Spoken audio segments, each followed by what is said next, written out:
ਪੰਜਾਬ 'ਚ ਚਰਨਜੀਤ ਸਿੰਘ ਚੰਨੀ ਪੂਰੀ ਤਰ੍ਹਾਂ ਸਰਗਰਮ ਹੋਏ ਪਏ ਨੇ। ਜਿਵੇਂ ਹੀ ਗੁਰਪੁਰਬ ਵਾਲੇ ਦਿਨ ਦੇਸ਼ ਦੇ ਪ੍ਰਧਾਨ ਮੰਤਰੀ ਨਰਿੰਦਰ ਮੋਦੀ ਨੇ 3 ਖੇਤੀ ਕਾਨੂੰਨ ਰੱਦ ਕਰਨ ਦਾ ਐਲਾਨ ਕੀਤਾ ਤਾਂ ਉਸ ਤੋਂ ਬਾਅਦ ਹੁਣ ਸੀਐਮ ਸਾਹਿਬ ਵੱਲੋਂ ਪ੍ਰੈਸ ਕਾਨਫਰੰਸ ਕਰਕੇ ਵੱਡਾ ਐਲਾਨ ਕਰ ਦਿੱਤਾ ਗਿਆ। ਆਪਣੀ ਪ੍ਰੈਸ ਕਾਨਫਰੰਸ ਦੇ ਵਿੱਚ ਉਹਨਾਂ ਨੇ ਅਕਾਲੀ ਦਲ ਤੇ ਵੀ ਵੱਡਾ ਹਮਲਾ ਬੋਲਿਆ। सतगुरु नानक प्रगटिया मिट्टी धुंध जग चानण हुआ।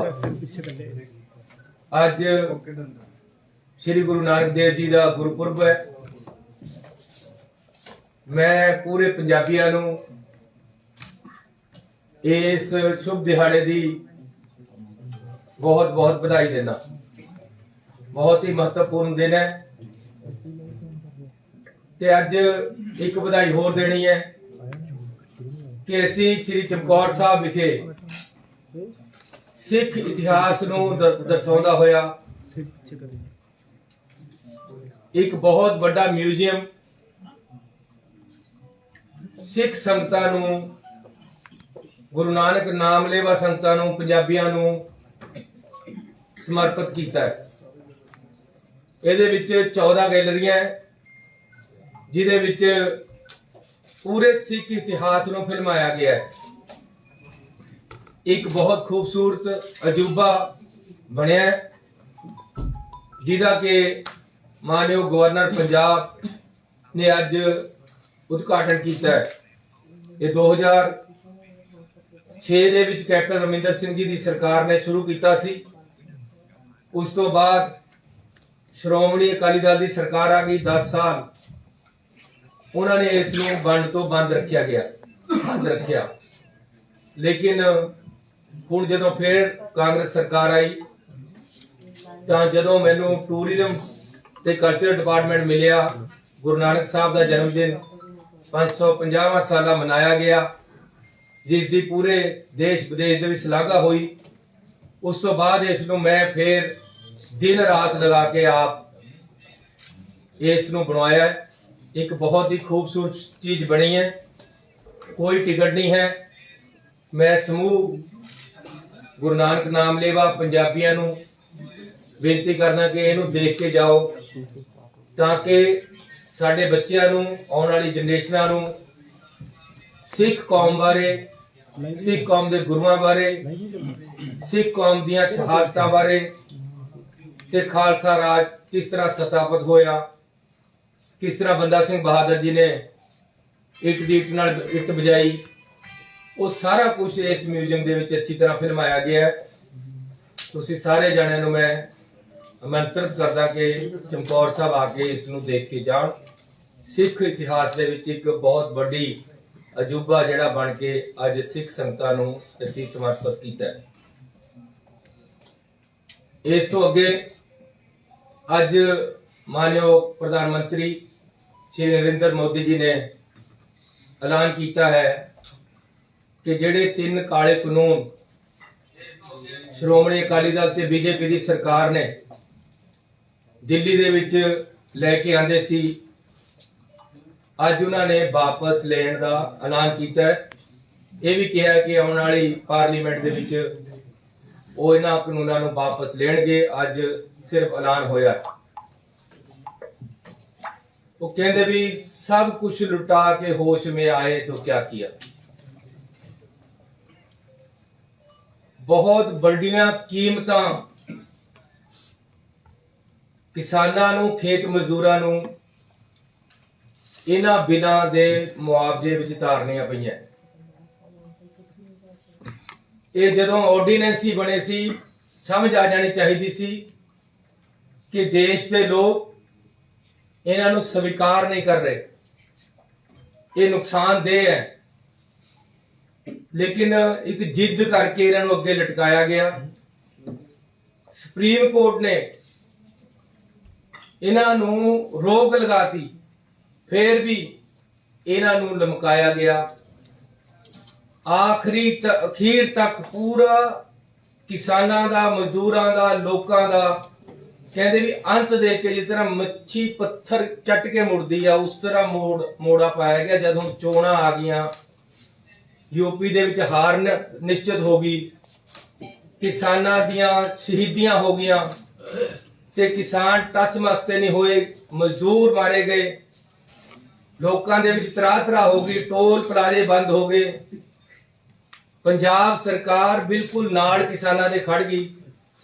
ਜਦੋਂ ਕੋਈ ਚਾਰਾ ਨਾ ਚੱਲਿਆ ਤਾਂ ਹੁਣ ਇਹਨਾਂ ਨੂੰ ਵਾਪਸ ਲੈਣੇ ਪੈ ਰਹੇ ਆ। ਅੱਜ ਵੀ ਐਲਾਨ ਹੋਇਆ ਹੈ, ਪਾਰਲੀਮੈਂਟ ਦੇ ਜਦ ਤੱਕ ਵਾਪਸ ਨਹੀਂ ਹੁੰਦੇ ਉਦੋਂ ਤੱਕ ਅਸੀਂ ਦੇਖਾਂਗੇ, ਆਖਰੀ ਦਮ ਤੱਕ, ਜਦ ਤੱਕ ਇਹ ਵਾਪਸ ਹੋ ਕੇ ਰੱਦ ਨਹੀਂ ਹੋ ਜਾਂਦੇ। ਕਾਨੂੰਨ ਨਹੀਂ ਰੱਦ ਹੋ ਜਾਂਦਾ ਉਹਦੇ ਵਿੱਚ, ਪਾਰਲੀਮੈਂਟ ਦੇ ਵਿੱਚ, ਉਦੋਂ ਤੱਕ ਅਸੀਂ ਹੁਣ ਵਿਸ਼ਵਾਸ ਕਰਨ ਵਾਲੇ ਨਹੀਂ ਹੈ ਤੇ ਉਦੋਂ ਤੱਕ ਦੇਖਾਂਗੇ। ਨਾਲ ਨਾਲ MSP ਹੈ ਜਿਹੜੀ, ਉਹਦੀ ਵੀ ਸਾਨੂੰ ਗਰੰਟੀ ਚਾਹੀਦੀ ਹੈ। ਹੁਣ ਜਿਸ ਤਰੀਕੇ ਦੇ ਨਾਲ ਸਾਨੂੰ ਪ੍ਰੋਕਿਉਰਮੈਂਟ ਦੇ ਵਿੱਚ ਔਰ ਜਿਸ ਤਰ੍ਹਾਂ ਦੇ ਨਾਲ ਸਾਨੂੰ ਸ਼ੈਲਰਾਂ ਨੂੰ ਤੰਗ ਕੀਤਾ ਜਾਂਦਾ ਹੈ, ਵਿਸ਼ਵਾਸ ਟੁੱਟ ਗਿਆ ਹੈ।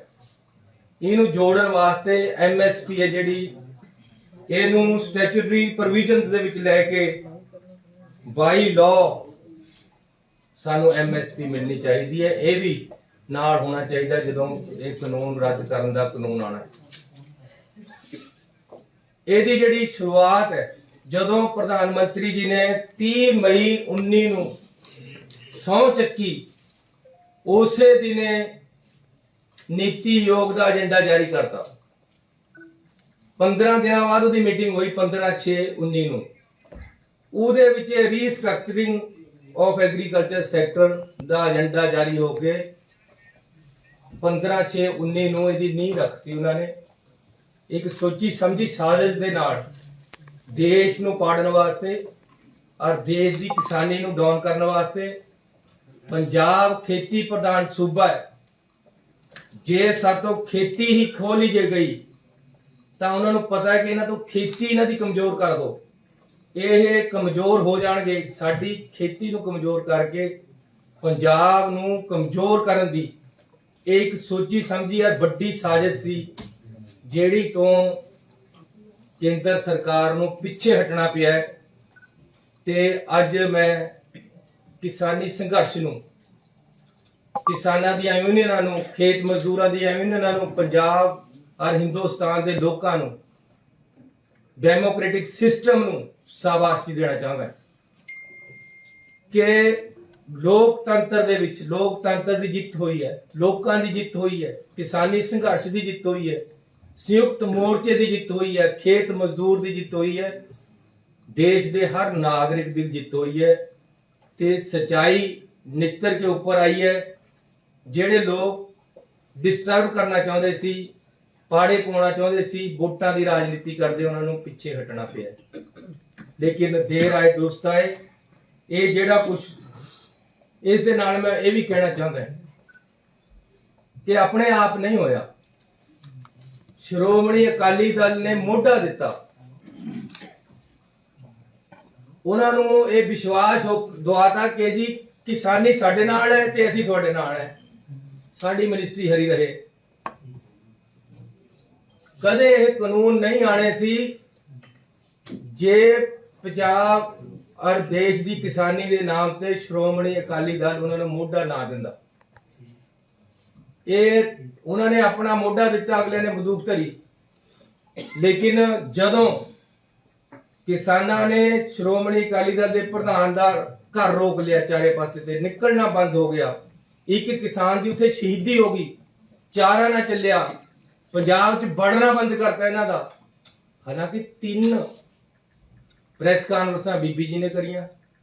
ਅਗਲੇ ਦਿਨ ਇੱਕ ਐਮਰਜੈਂਸੀ ਪ੍ਰੈਸ ਕਾਨਫਰੰਸ ਬੁਲਾ ਕੇ ਸੁਖਬੀਰ ਸਿੰਘ ਬਾਦਲ ਨੇ ਪੂਰੇ ਸੋਲੇ ਗਾਏ ਕਿ ਜੀ ਇਹ ਕਾਨੂੰਨ ਬਹੁਤ ਵਧੀਆ ਹੈ, ਇਹ ਰਹਿਣੇ ਚਾਹੀਦੇ ਹੈ, ਤੁਹਾਨੂੰ ਸਮਝ ਨਹੀਂ ਆ ਰਹੀ, ਤੁਸੀਂ ਕਿਸਾਨੋਂ ਸਮਝੋ। ਇੱਥੇ ਤੱਕ ਕਿ ਪ੍ਰਕਾਸ਼ ਸਿੰਘ ਬਾਦਲ ਬਜ਼ੁਰਗ ਹੋਣ ਦੇ ਬਾਵਜੂਦ ਵੀ ਉਹਨਾਂ ਤੋਂ ਵੀ ਇੱਕ ਪ੍ਰੈਸ ਕਾਨਫਰੰਸ ਕਰਾ ਕੇ ਉਹਨਾਂ ਤੋਂ ਵੀ ਬਿਆਨ ਦਵਾ ਦਿੱਤਾ ਗਿਆ ਕਿ ਜੀ ਇਹ ਕਾਨੂੰਨ ਚੰਗੇ ਹੈ।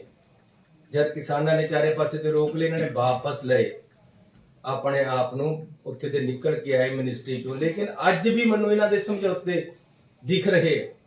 ਅੱਜ ਵੀ ਇਹੀ ਕਹਿੰਦੇ ਕਿ ਜਦ ਤੱਕ ਕਾਨੂੰਨ ਵਾਪਸ ਨਹੀਂ ਲੈਂਦੇ, ਜਦ ਤੱਕ ਅਸੀਂ ਵੱਖਰੇ ਹਾਂ। ਇਹਦਾ ਮਤਲਬ ਹੈ ਸਾਜ਼ਿਸ਼ ਕਈ ਪਾਸੇ ਤੋਂ ਹੋਈ ਹੈ ਤੇ ਕਈ ਪਾਸੇ ਇਹਨਾਂ ਦੇ ਨਾਲ ਰਲ ਕੇ ਅੱਗੇ ਨੂੰ ਵੀ ਪੰਜਾਬ ਦਾ ਨੁਕਸਾਨ ਕਰ ਸਕਦੇ ਹੈ। ਇਸ ਲਈ ਮੈਂ ਆਮ ਆਦਮੀ ਵਾਲਿਆਂ ਨੂੰ ਬੇਨਤੀ ਕਰਨਾ ਚਾਹੁੰਦਾ ਕਿ ਤੁਸੀਂ ਅੱਜ ਵੀ ਸੋਲੇ ਗਾਤੇ ਕਿ ਜੀ ਇਹ ਕਾਨੂੰਨ ਰੱਦ ਹੋਏ ਆ, ਇਹਦੇ ਚ ਇੰਨੇ ਬੰਦੇ ਮਰ ਗਏ ਆ, ਇਹ ਹੋਇਆ ਉਹ ਹੋਇਆ। ਤੁਸੀਂ ਤਾਂ ਭਾਈ ਆਪ ਇਹ ਕਾਨੂੰਨ ਨੂੰ, ਇਹਨਾਂ ਚੋਂ ਜਿਹੜਾ ਸਭ ਤੋਂ ਖਤਰਨਾਕ ਕਾਨੂੰਨ ਹੈ, farmers produce trade and commerce promotion and facilitation act 2020, ਉਹਦੀ ਨੋਟੀਫਿਕੇਸ਼ਨ, ਉਹਨੂੰ ਲਾਗੂ ਦਿੱਲੀ ਦੇ ਵਿੱਚ ਕੀਤਾ ਗਿਆ ਕੇਜਰੀਵਾਲ ਜੀ ਵੱਲੋਂ। ਮੈਂ ਉਹਨਾਂ ਨੂੰ ਬੇਨਤੀ ਕਰਨਾ ਚਾਹੁੰਦਾ ਹਾਂ ਕਿ ਕੇਂਦਰ ਸਰਕਾਰ ਨੇ ਰੱਦ ਕਰਨੇ ਦਾ ਐਲਾਨ ਕਰਤਾ ਹੈ, ਕਿਰਪਾ ਤੁਸੀਂ ਵੀ ਕਰੋ।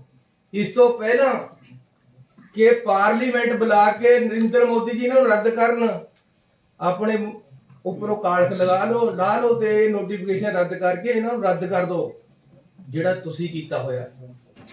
ਇਹ ਕਾਨੂੰਨ ਤਾਂ ਆਮ ਆਦਮੀ ਪਾਰਟੀ ਨੇ ਵੀ ਫੈਸਿਲਿਟੇਟ ਕੀਤੇ, ਉਹਨਾਂ ਨੇ ਨੋਟੀਫਿਕੇਸ਼ਨ ਕਰਕੇ ਦਿੱਲੀ ਦੇ ਵਿੱਚ ਲਾਗੂ ਕੀਤੇ ਹੈ, ਤੇ ਇੱਥੇ ਆ ਕੇ ਕਹਿੰਦੇ ਜੀ ਅਸੀਂ ਇਹਨਾਂ ਕਾਨੂੰਨਾਂ ਦੇ ਖਿਲਾਫ ਹੈ, ਵੋਟਾਂ ਲੈਣੀਆਂ ਕਿਸਾਨਾਂ ਦੀਆਂ। ਦਿੱਲੀ ਦੇ ਵਿੱਚ ਕਿਸਾਨਾਂ ਨੂੰ ਪਾਣੀ ਫ੍ਰੀ ਨਹੀਂ ਦਿੰਦੇ, ਬਿਜਲੀ ਫ੍ਰੀ ਨਹੀਂ ਦਿੰਦੇ, ਇੱਥੇ ਆ ਕੇ ਕਹਿੰਦੇ ਅਸੀਂ ਵੋਟਾਂ ਲੈਣੀਆਂ। ਲੇਕਿਨ ਮੈਂ ਕਹਿੰਦਾ ਇਹਨਾਂ ਤੋਂ ਵੋਟਾਂ ਦੀ ਰਾਜਨੀਤੀ ਨਹੀਂ ਹੋਣੀ ਚਾਹੀਦੀ। ਇਹ ਰਾਜਨੀਤਿਕ ਗੱਲ ਨਹੀਂ ਹੈ, ਇਹ ਸਮਾਜ ਔਰ ਦੇਸ਼ ਦੀ ਏਕਤਾ, ਅਖੰਡਤਾ ਔਰ ਕਿਸਾਨੀ, ਜਿਹੜਾ ਕਿ ਸਾਡਾ ਅੰਨਦਾਤ ਹੈ, ਉਸ ਨੂੰ ਭਿਖਾਰੀ ਬਣਾਉਣ ਦੀ ਜਿਹੜੀ ਸੋਚ ਹੈ, ਉਸ ਦੇ ਖਿਲਾਫ ਇਹ ਸੰਘਰਸ਼ ਜਿਹੜਾ ਹੋਇਆ ਸੰਯੁਕਤ ਮੋਰਚਾ ਦਾ, ਅੱਜ ਉਸ ਦੀ ਜਿੱਤ ਹੋਈ ਹੈ। ਮੈਂ ਸੰਯੁਕਤ ਮੋਰਚਾ ਨੂੰ, ਖੇਤ ਮਜ਼ਦੂਰਾਂ ਨੂੰ, ਕਿਸਾਨਾਂ ਨੂੰ, ਪੰਜਾਬ ਦੇ ਲੋਕਾਂ ਨੂੰ, ਦੇਸ਼ ਦੇ ਲੋਕਾਂ ਨੂੰ, ਡੈਮੋਕ੍ਰੈਟਿਕ ਸਿਸਟਮ ਨੂੰ ਵਧਾਈ ਦਿੰਦਾ, ਜਿਹੜਾ ਕਿ ਇਹ ਕਾਨੂੰਨ ਵਾਪਸ ਲਏ ਗਏ ਹੈ। ਵਾਪਸ ਅਜੇ ਹੋਣੇ ਹੈ, ਜਦ ਤੱਕ ਇਹ ਵਾਪਸ ਨਹੀਂ ਹੁੰਦੇ ਸਾਨੂੰ ਪਹਿਰਾ ਦੇਣ ਦੀ ਲੋੜ ਹੈ, ਸਾਨੂੰ ਚੁਕੰਨੇ ਲੈਣ ਦੀ ਲੋੜ ਹੈ। ਇਹ ਨਾ ਹੋਣ ਕਿ ਜੀ ਲੱਡੂ ਮੁੱਕ ਗਏ, ਯਾਰ ਨੇ ਟੁੱਟ ਗਏ, ਭੈੜੀ ਯਾਰੀ ਲੱਡੂਆਂ ਦੀ, ਵੋਟਾਂ ਤੱਕ ਸੀਮਤ ਨਾ ਰਹਿਣ ਇਹ ਲੋਕ। ਇਹ ਕਾਨੂੰਨ ਵਾਪਸ ਦਵਾਉਣੇ ਹੈ ਤੇ MSP ਜਿਹੜਾ ਉਹ ਕਾਨੂੰਨ ਦੇ ਰੂਪ ਵਿੱਚ ਮਿਲੇ। ਤੇ ਮੈਂ ਬੇਨਤੀ ਕਰਨਾ ਚਾਹੁੰਦਾ ਕਿ ਸਰਕਾਰ ਪੰਜਾਬ ਦੇ ਵਿੱਚ ਕਿਸਾਨ ਹਿਤੈਸ਼ੀ ਹੈ, ਮਜ਼ਦੂਰ ਹਿਤੈਸ਼ੀ ਹੈ, ਹਰ ਵਰਗ ਦੇ ਨਾਲ ਅਸੀਂ ਮਿਲ ਕੇ ਚੱਲਦੇ ਹਾਂ। ਤੇ ਜਿਹੜੇ ਕਿਸਾਨ, ਮੈਂ ਪਹਿਲਾਂ ਐਲਾਨ ਕਰ ਚੁੱਕਿਆ, ਇਹਦੇ ਵਿੱਚ ਸੰਘਰਸ਼ ਦੇ ਵਿੱਚ ਸ਼ਹੀਦ ਹੋਏ ਹੈ, ਇਹ ਕੋਈ ਮੈਂ ਅੱਜ ਨਹੀਂ ਕਹਿ ਰਿਹਾ, ਮੈਂ ਪਹਿਲੇ ਦਿਨ ਤੋਂ ਕਹਿ ਰਿਹਾ, ਤੇ ਅਸੀਂ ਦੇ ਵੀ ਰਹੇ ਨੌਕਰੀਆਂ, ਅਸੀਂ ਸਾਰਿਆਂ ਨੂੰ, ਉਹਨਾਂ ਨੂੰ ਇੱਕ ਪਰਿਵਾਰ ਨੂੰ ਨੌਕਰੀ ਦੇ ਰਹੇ ਦਵਾਂਗੇ। ਤੇ ਨਾਲ ਇੱਕ ਮੈਮੋਰੀਅਲ ਇਸ ਸੰਘਰਸ਼ ਦੇ ਨਾਮ ਤੇ ਕਿਸਾਨ ਯੂਨੀਅਨ ਜਿਸ ਤਰ੍ਹਾਂ ਉਹਦਾ ਨਾਮ ਦੱਸਣਗੇ, ਐਸੀ ਇੱਕ ਪੰਜਾਬ ਦੇ ਵਿੱਚ ਢੁਕਵੀਂ ਜਗ੍ਹਾ ਤੇ ਵੱਡਾ ਮੈਮੋਰੀਅਲ ਇਸ ਸੰਘਰਸ਼ ਦੇ, ਕਿਉਂਕਿ ਲੋਕਾਂ ਦਾ ਸੰਘਰਸ਼ ਹੈ। ਆਜ਼ਾਦੀ ਤੋਂ ਬਾਅਦ ਜੇ ਕੋਈ ਵੱਡਾ ਸੰਘਰਸ਼ ਚੱਲਿਆ ਤਾਂ ਇਹ ਹੈ, ਜਿਹਨੇ ਪੰਜਾਬ ਹੀ ਨਹੀਂ ਪੂਰੇ ਦੇਸ਼ ਵਿੱਚ ਡੈਮੋਕ੍ਰੈਟਿਕ ਸਿਸਟਮ ਨੂੰ ਤਗੜਾ ਕੀਤਾ ਹੈ, ਡਿਕਟੇਟਰਸ਼ਿਪ ਨੂੰ ਨੱਥ ਪਾਈ ਹੈ, ਡਿਕਟੇਟਰਸ਼ਿਪ ਨੂੰ ਕਿਹਾ ਕਿ ਇੱਥੇ ਤੁਹਾਡੇ ਵਾਸਤੇ ਕੋਈ ਜਗ੍ਹਾ ਨਹੀਂ ਹੈ, ਇਹ ਲੋਕਾਂ ਦਾ ਰਾਜ ਹੈ, ਲੋਕਾਂ ਦੇ ਮੁਤਾਬਕ ਚੱਲੇਗਾ, ਤੁਸੀਂ ਇੱਕ ਤਰਫਾ ਡਿਸੀਜਨ ਨਹੀਂ ਕਰ ਸਕਦੇ। ਇਹ ਨਹੀਂ ਹੈ ਕਿ ਵੋਟਾਂ ਪਾਰਲੀਮੈਂਟ 'ਚ ਪਈਆਂ ਹੀ ਨਹੀਂ ਤੁਹਾਨੂੰ ਪੂਰੀਆਂ, ਤੁਸੀਂ ਕਾਨੂੰਨ ਲਾਗੂ ਕਰਤਾ, ਰਾਜ ਸਭਾ 'ਚ ਵੋਟਾਂ ਪਾਈਆਂ ਹੀ ਨਹੀਂ, ਕਾਨੂੰਨ ਲਾਗੂ ਕਰਤਾ। ਇਸ ਤਰ੍ਹਾਂ ਨਹੀਂ ਚੱਲਣਾ, ਲੋਕਾਂ ਦਾ ਹੀ ਰਾਜ ਚੱਲਣਾ। ਮੁੜ ਕੇ ਦੇਸ਼ ਦੇ ਵਿੱਚ ਇੱਕ ਡੈਮੋਕ੍ਰੈਟਿਕ ਸਿਸਟਮ ਸਹੀ ਤਰੀਕੇ ਨਾਲ ਚੱਲੇ, ਲੋਕਤੰਤਰ ਸਹੀ ਤਰੀਕੇ ਨਾਲ ਚੱਲੇ, ਉਹ ਹੋਇਆ। ਇਸ ਲਈ ਇਸ ਸੰਘਰਸ਼ ਦਾ ਇੱਕ ਮੈਮੋਰੀਅਲ ਪੰਜਾਬ ਦੇ ਵਿੱਚ ਬਣਾਵਾਂਗੇ ਔਰ ਵੱਡੇ ਪੱਧਰ ਦਾ ਬਣੇਗਾ। ਪੰਜਾਬ ਸਰਕਾਰ ਵੱਲੋਂ ਵਿਧਾਨ ਸਭਾ ਦਾ ਸਪੈਸ਼ਲ ਸੈਸ਼ਨ ਬੁਲਾ ਕੇ ਇਹ ਕਾਨੂੰਨਾਂ ਨੂੰ ਰੱਦ ਕੀਤਾ ਗਿਆ ਹੈ। ਇਸ ਤੋਂ ਉੱਪਰ ਅਕਾਲੀ ਦਲ ਵੱਲੋਂ 2013 ਵਿੱਚ ਇਹੀ ਕਾਨੂੰਨ ਜਿਹੜੇ ਲੈ ਕੇ ਆਦੇ ਸੀ, ਸਾਡੀ ਸਰਕਾਰ ਨੇ, ਜਿਹੜੀ ਲੋਕਾਂ ਦੀ ਅੱਜ ਸਰਕਾਰ ਪੰਜਾਬ ਦੇ ਵਿੱਚ, ਉਸ ਨੇ ਰੱਦ ਕੀਤਾ ਹੈ ਇਹਨਾਂ ਕਾਨੂੰਨਾਂ ਨੂੰ। 13 ਵਾਲਾ ਕਾਨੂੰਨ ਪੰਜਾਬ ਦਾ ਵੀ ਅਸੀਂ ਰੱਦ ਕੀਤਾ ਤੇ ਅਮੈਂਡਮੈਂਟਾਂ ਉਹ ਵੀ ਲਿਆਏ ਜਿਹੜੀਆਂ ਕਿਤੇ ਖਿਲਾਫ ਸੀ। ਸੋ ਅਸੀਂ ਉਹ ਵੀ ਕੀਤਾ ਜੋ ਪੰਜਾਬ ਸਰਕਾਰ ਵੱਲੋਂ ਗਲਤ ਕੀਤਾ ਗਿਆ ਸੀ। ਕੇਂਦਰ ਦੇ ਵੀ ਕਾਨੂੰਨ ਅਸੀਂ ਰੱਦ ਕਰਨ ਵਾਸਤੇ ਰੈਜੂਲੇਸ਼ਨ ਲਿਆ ਕੇ ਇੱਕ ਆਪਣੇ ਆਪ ਨੂੰ ਵਿਧਾਨ ਸਭਾ ਚੋਂ ਨਿਰਦੇਸ਼ ਜਾਰੀ ਕਰਾਏ ਹੈ ਕਿ ਇਹ ਕਾਨੂੰਨ ਪੰਜਾਬ ਦੇ ਵਿੱਚ ਲਾਗੂ ਨਾ ਹੋਵੇ। ਪੰਜਾਬ ਦਾ ਰਵੱਈਆ ਦੇਖ ਕੇ, ਸਰਕਾਰ ਦਾ ਰਵੱਈਆ ਦੇਖ ਕੇ, ਏਕਤਾ ਦੇਖ ਕੇ, ਪਰ 3 ਦਿਨ ਪਹਿਲਾਂ ਤਾਂ ਅਜੇ ਮੇਰੀ ਕਿਸਾਨਾਂ ਦੇ ਨਾਲ ਮੀਟਿੰਗ ਹੋਈ ਤੇ ਉੱਥੇ ਅਸੀਂ ਪੂਰੀ ਏਕਤਾ ਦਿਖਾਈ ਹੈ ਕਿਸਾਨਾਂ ਦੇ ਨਾਲ, ਕਿਸਾਨਾਂ ਦੀਆਂ ਸਾਰੀਆਂ ਮੰਗਾਂ ਮੰਨੀਆਂ। ਕੇਂਦਰ ਨੂੰ ਸਮਝ ਆ ਗਈ ਕਿ ਪੰਜਾਬ ਸਰਕਾਰ, ਕਿਸਾਨ, ਮਜ਼ਦੂਰ, ਪੰਜਾਬ ਇੱਕ ਤਰਫ ਖੜਾ ਹੈ। ਇਸ ਲਈ ਇਹ ਕਾਨੂੰਨ ਰੱਦ ਕੀਤੇ ਗਏ ਹੈ। ਮੈਂ ਹੁਣ ਅੱਗੇ ਇੱਕ ਬੇਨਤੀ ਕਰਨਾ ਚਾਹੁੰਦਾ ਕਿ BSF ਦਾ ਜਿਹੜਾ ਦਾਇਰਾ ਵਧਿਆ ਹੈ, ਇਹ ਵੀ ਵੱਡੀ ਲੜਾਈ ਹੈ। ਜਿਹੜੀ ਪੰਜਾਬ ਦੇ ਲੋਕਾਂ ਨੂੰ ਲੜਨੀ ਪਏਗੀ ਤੇ ਆਪਾਂ ਨੇ ਲੜਨੀ ਹੈ। ਇਹ ਦਾਇਰਾ ਵਾਪਸ 5 ਕਿਲੋਮੀਟਰ ਤੱਕ ਜਾਵੇ, ਇਸ ਵਾਸਤੇ ਸੰਘਰਸ਼ ਵਿੱਢਣਾ ਹੈ। ਅਸੀਂ ਵਿਧਾਨ ਸਭਾ ਦੇ ਵਿੱਚ ਪਾਸ ਕਰ ਚੁੱਕੇ ਹਾਂ, ਸਾਰੀਆਂ ਪਾਰਟੀਆਂ ਦਾ ਇੱਕ ਵਫਦ ਬੁਲਾ ਕੇ ਉਹਨਾਂ ਨੂੰ ਬੇਨਤੀ ਕਰਕੇ ਡਿਸਕਸ਼ਨ ਕਰ ਚੁੱਕੇ ਹਾਂ। ਜੋ ਮਤਾ ਉਹਨਾਂ ਨੇ ਕਿਹਾ ਸੀ ਵਿਧਾਨ ਸਭਾ ਬੁਲਾ ਕੇ ਪਾਇਆ ਹੈ। ਹੁਣ ਇਹ ਸੰਘਰਸ਼ ਇਸ ਤੋਂ ਅੱਗੇ ਵਧਣਾ ਹੈ। ਇਸ ਲਈ ਮੈਂ ਕਿਸਾਨ ਯੂਨੀਅਨ ਨਾਲ ਵੀ, ਖੇਤ ਮਜ਼ਦੂਰ ਨੂੰ ਵੀ, ਪੰਜਾਬ ਦੇ ਲੋਕਾਂ ਨੂੰ ਬੇਨਤੀ ਕਰਦਾ ਕਿ ਇਸ ਸੰਘਰਸ਼ ਵਾਸਤੇ ਸਾਨੂੰ ਤਿਆਰੀ ਕਰਨੀ ਪੈਣੀ ਹੈ। ਨਾਲ ਹੀ ਇਹ ਮੈਂ ਬੇਨਤੀ ਕਰਦਾ ਮੁੱਖ ਮੰਤਰੀ ਜੀ ਨੂੰ ਕਿ ਜਿੱਥੇ ਇਹ ਕੀਤਾ ਹੈ ਉੱਥੇ ਸਾਡੇ ਜਿਹੜੇ 50 ਕਿਲੋਮੀਟਰ ਵਾਲਾ ਹੈ ਪ੍ਰਧਾਨ ਮੰਤਰੀ ਜੀ ਕਿਆ ਕਹਿੰਦੇ ਤੁਸੀਂ ਮੁੱਖ ਮੰਤਰੀ ਕੋਈ ਗੱਲ ਨਹੀਂ, ਮੁੱਖ ਮੰਤਰੀ ਨਾਲ ਹੁਣ ਮੈਂ ਇਹ ਬੇਨਤੀ ਕਰਨਾ ਚਾਹੁੰਦਾ ਕਿ ਇਹ ਕਾਨੂੰਨਾਂ ਨੂੰ ਵਾਪਸ ਲੈ ਲਓ। ਜਿਹੜਾ ਤੁਸੀਂ ਨੋਟੀਫਿਕੇਸ਼ਨ ਕੀਤਾ ਇਹ ਗਲਤ ਹੈ, ਦੇਸ਼ ਦੇ ਫੈਡਰਲ ਸਿਸਟਮ ਦੇ ਖਿਲਾਫ ਹੈ।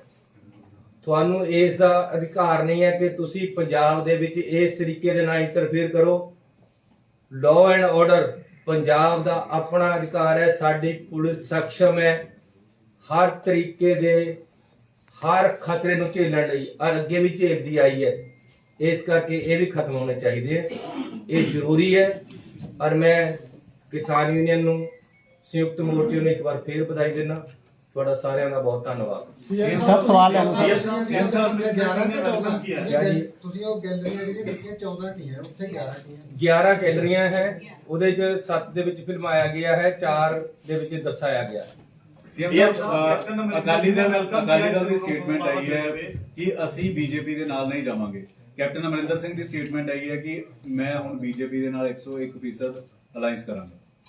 ਇਹ ਇੱਕੋ ਥਾਲੀ ਦੇ ਚੱਟੇ ਵੱਟੇ ਆ ਸਾਰੇ। ਮੈਂ ਤੁਹਾਨੂੰ ਦੱਸ ਦਿੰਦਾ, ਪਹਿਲਾਂ ਵੀ ਇਕੱਠੇ ਸੀਗੇ, ਅੱਜ ਵੀ ਇਕੱਠੇ ਆ ਤੇ ਅੱਗੇ ਨੂੰ ਵੀ ਇਹਨਾਂ ਨੇ ਇਕੱਠੇ ਰਹਿਣਾ। ਨਹੀਂ, ਇਹਨਾਂ ਦੇ ਤੇ ਪੰਜਾਬ ਨੂੰ ਲੁੱਟਣ ਵਿੱਚ ਸਾਰੇ ਇਕੱਠੇ ਹੋ ਇਹਨਾਂ ਦੇ ਜਾਂਦੇ। ਇਕੱਠੇ ਹੋਣ ਕਰਕੇ ਕਾਂਗਰਸ ਨੂੰ ਕਿੰਨਾ ਕੁ ਨੁਕਸਾਨ ਹੋਏਗਾ?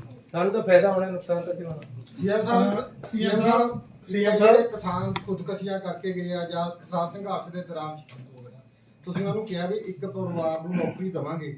ਏਦਾਂ ਹੀ ਜਿਹੜੀਆਂ ਖੇਤ ਮਜ਼ਦੂਰ ਯੂਨੀਅਨ ਆ ਉਹ ਵੀ ਵਾਰ-ਵਾਰ ਮੈਂ ਫੇਰ ਕਿਹਾ ਜੀ, ਖੇਤ ਮਜ਼ਦੂਰ ਤੇ ਕਿਸਾਨ, ਮੈਂ ਇਕੱਲਾ ਨਹੀਂ ਸ਼ਬਦ ਵਰਤਿਆ, ਮੈਂ ਦੋਨੋਂ ਵਰਤੇ।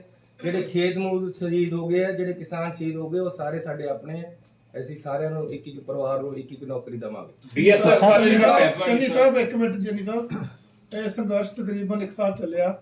ਉਹ ਸਭ ਤੋਂ ਪਹਿਲਾਂ ਪੰਜਾਬ ਸਟਾਰਟ ਹੋਇਆ, ਰੇਲਾਂ ਰੋਕੀਆਂ ਗਈਆਂ, ਟਰੈਕ ਰੋਕੇ ਗਏ, ਬਹੁਤ ਕੁਝ ਹੋਇਆ। 1 ਸਾਲ ਤੱਕ ਪੰਜਾਬ ਦੇ ਵਿੱਚ ਕਾਰੋਬਾਰ ਇੱਕ ਚੀਜ਼ਾਂ ਅਲੱਗ-ਅਲੱਗ ਠੱਪ ਰਹੀਆਂ, ਬੰਦ ਰਹੀਆਂ, ਔਰ ਉਹਦਾ ਤੁਸੀਂ ਕਿੰਨਾ ਕੁ ਆਕਲਨ ਕਰਦੇ, ਕਿੰਨਾ ਕੁ ਪੰਜਾਬ ਨੂੰ ਦਾ ਨੁਕਸਾਨ ਕਰਨਾ ਪਿਆ? ਸੰਘਰਸ਼ ਬਹੁਤ ਦਾ ਯੋਗਦਾਨ ਪਾਇਆ ਤੇ ਪੰਜਾਬ ਦਾ ਕਿੰਨਾ ਕੁ ਨੁਕਸਾਨ ਹੋਇਆ? ਤੁਹਾਡਾ ਬਿਲਕੁਲ ਅੱਛਾ ਸਵਾਲ ਹੈ, ਮੈਂ ਲਿਖ ਕੇ ਵੀ ਲਿਆ ਸੀ। ਇਹ ਗੱਲ ਮੈਂ ਜੇ ਬੋਲਣੀ ਹੈ ਕਿ ਕੇਂਦਰ ਸਰਕਾਰ ਜਿੰਨਾ ਨੁਕਸਾਨ ਹੋਇਆ ਸਰਕਾਰਾਂ ਦਾ ਤੇ ਕਿਸਾਨਾਂ ਦਾ, ਉਹਦਾ ਮੁਆਵਜ਼ਾ ਦੇਵੇ। ਕੇਂਦਰ ਸਰਕਾਰ ਇੱਕ ਪੈਕੇਜ ਲੈ ਕੇ ਆਵੇ ਕਿਸਾਨਾਂ ਦੀ ਮੰਦੀ ਹਾਲਤ ਜਿਹੜੀ ਉਹਨਾਂ ਨੇ ਕੀਤੀ ਹੋਈ ਹੈ ਤੇ ਕੀਤੀ ਹੈ, ਉਹਦੇ ਵਾਸਤੇ ਇਹਨਾਂ ਦੇ ਕਰਜ਼ੇ ਮਾਫ ਕਰਨ ਦਾ, ਇਹਨਾਂ ਵਾਸਤੇ ਇੱਕ ਅੱਛਾ ਪੈਕੇਜ ਪੰਜਾਬ ਸਰਕਾਰ ਨੂੰ ਦੇਵੇ ਜਾਂ ਕਿਸਾਨਾਂ ਨੂੰ ਸਿੱਧਾ ਦੇਵੇ, ਜਿਹਦੇ ਨਾਲ ਨੁਕਸਾਨ ਦੀ ਭਰਪਾਈ ਹੋਵੇ। ਮੱਲਮਾਂ ਲਾਉਣ ਦੀ ਕੋਸ਼ਿਸ਼ ਕਰੇ ਕਿ ਕੇਂਦਰ ਸਰਕਾਰ ਬਹੁਤ ਜ਼ਖਮ ਦਿੱਤੇ ਹੈ ਪਿਛਲੇ ਦਿਨਾਂ ਦੇ ਵਿੱਚ। ਕੋਈ ਜ਼ਰੂਰਤ ਨਹੀਂ ਸੀ ਇਸ ਸੰਘਰਸ਼ ਨੂੰ ਐਡਾ ਲੰਬਾ ਖਿੱਚਣ ਦੀ। ਉਹਨਾਂ ਨੇ ਕਿਸ ਰੀਤੀ ਦੇ ਨਾਲ ਖਿੱਚਿਆ ਇਸ ਬਾਰੇ ਮੈਂ ਨਹੀਂ ਕੁਝ ਕਹਿਣਾ ਚਾਹੁੰਦਾ, ਲੇਕਿਨ ਮੁਆਵਜ਼ਾ ਮਿਲਣਾ ਬਹੁਤ ਜ਼ਰੂਰੀ ਹੈ। ਇਹ ਕਿੰਨਾ ਨੁਕਸਾਨ ਹੋਇਆ ਪੰਜਾਬ ਸਰਕਾਰ ਦਾ ਕਰੋੜਾਂ ਰੁਪਏ ਦਾ ਨੁਕਸਾਨ ਹੋ ਗਿਆ ਹੈ। ਦੇਖੋ ਤਾਂ ਸਹੀ, ਚਾਰੇ ਪਾਸੇ ਨੁਕਸਾਨ ਹੀ ਨੁਕਸਾਨ ਨੇ। ਇਹ ਤਾਂ ਹੁਣ ਅਸੀਂ ਦੱਸਾਂਗੇ ਤੁਹਾਨੂੰ। ਸੀਐਮ ਸਾਹਿਬ ਪਾਰਲੀਮੈਂਟ ਸੈਸ਼ਨ ਨੂੰ ਲੈ ਕੇ ਕਿਸਾਨ ਹਾਲੇ ਵੀ ਕਹਿ ਰਹੇ ਆ ਕਿ ਅਸੀਂ ਜਾਵਾਂਗੇ ਜੱਥੇ ਲੈ ਕੇ ਦਿੱਲੀ ਵੱਲ ਰਵਾਨਾ ਹੋਵਾਂਗੇ, ਹਾਲੇ ਵੀ ਉਸੇ ਗੱਲ ਤੇ ਅੜੇ ਹੋਏ ਨੇ। ਤੁਹਾਡੀ ਪਾਰਟੀ ਦਾ ਸਟੈਂਡ ਤੇ ਸਪੋਰਟ ਕੀ ਰਹੇਗਾ ਉਸ ਨੂੰ ਲੈ ਕੇ? ਦੇਖੋ, ਸਾਡਾ ਸਰਕਾਰ ਦਾ ਵੀ ਦੱਸ ਦੇਣਾ, ਮੈਂ ਪਾਰਟੀ ਦਾ ਵੀ ਦੱਸ ਦੇਣਾ ਕਿ ਸਾਡਾ ਇੱਕ ਹੀ ਏਜੰਡਾ ਹੈ ਕਿ ਅਸੀਂ ਕਿਸਾਨਾਂ ਤੇ ਖੇਤ ਮਜ਼ਦੂਰਾਂ ਦੇ ਪੰਜਾਬ ਦੇ ਹਿੱਤਾਂ ਦੇ ਨਾਲ ਹੈ। ਜਿਵੇਂ ਉਹਨਾਂ ਦਾ ਫੈਸਲਾ ਹੋਏਗਾ ਅਸੀਂ ਉਸ ਤਰ੍ਹਾਂ ਹੀ ਨਾਲ ਖੜੇ। ਸਿਰਫ ਕਿਸਾਨ ਅੰਦੋਲਨ ਦੌਰਾਨ ਕਿਸਾਨ ਜਿਹੜੇ ਸ਼ਹੀਦ ਹੋਏ ਨੇ ਉਹਨਾਂ ਨੂੰ ਸ਼ਹੀਦ ਦਾ ਦਰਜਾ ਦਿਵਾਉਣ ਲਈ ਤੁਹਾਡੇ ਵੱਲੋਂ ਕੋਈ ਅਪੀਲ ਦਲੀਲ ਜਿਹੜੀ ਹੈਗੀ ਪੀਐਮ ਮੋਦੀ ਤੱਕ? ਅਸੀਂ ਤਾਂ ਮੰਨਦੇ ਹਾਂ ਉਹਨਾਂ ਨੂੰ ਸ਼ਹੀਦ, ਅਸੀਂ ਉਹਨਾਂ ਤੇ ਕਾਹਨੂੰ ਆਉਣਾ ਅਸੀਂ ਦੇ ਮੁੱਖ ਮੰਤਰੀ ਸਾਹਿਬ ਇੱਕ ਤੁਸੀਂ ਜਿਹੜੀ ਗੱਲ ਕਹੀ ਬੀਐਸਐਫ ਵਾਲੀ ਬੜੀ ਸੀਰੀਅਸ ਹੈ। ਸਾਰੀਆਂ ਸਿਆਸੀ ਪਾਰਟੀਆਂ ਨੂੰ ਲੈ ਕੇ ਕਿੱਦਾਂ ਦਾ ਸੰਘਰਸ਼ ਤੁਸੀਂ ਸੋਚ ਰਹੇ ਜੇ ਸੜਕ ਤੇ ਆਉਣ ਤੇ ਕਾਨੂੰਨੀ ਲੜਾਈ ਜਾਂ ਪ੍ਰਾਈਮ ਮਿਨਿਸਟਰ ਨੂੰ ਮਿਲਣ? ਸਾਰੀਆਂ ਪਾਰਟੀਆਂ ਦੇ ਨਾਲ ਮਿਲ ਕੇ ਵੀ ਸਲਾਹ ਕਰਾਂਗੇ, ਇਹਦੀ ਰੂਪਰੇਖਾ ਤਿਆਰ ਕਰਾਂਗੇ। ਅਜੇ ਅਸੀਂ ਸੁਪਰੀਮ ਕੋਰਟ 'ਚ ਜਾ ਰਹੇ ਹਾਂ, ਵਕੀਲ ਕਰ ਲਏ ਹੈ, ਕੋਰਟ ਦੇ ਵਿੱਚ ਕੇਸ ਪਾ ਰਹੇ ਹੈ ਤੇ ਨਾਲ ਜੇਕਰ ਨਹੀਂ ਮੰਨਣਗੇ ਤਾਂ ਸੰਘਰਸ਼ ਦੀ ਰੂਪਰੇਖਾ ਤਿਆਰ ਕੀਤੀ ਜਾਏਗੀ। Bureau report, daily news Punjab.